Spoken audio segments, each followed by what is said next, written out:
ছেঁড়া রং ধুয়ে যাওয়া মানুষ, পেশাদার প্রতিহিংসা তোমার চেতনা, শত উদ্ভাসিত আলো রং আকাশের মতো নকশাত,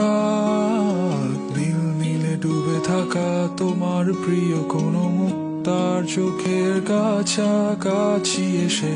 কেন পথ ভেঙে দুটো মানচিত্র একে দুটো দেশের মাঝে বিধে আছে অনুভূতিগুলো ব্যবচ্ছে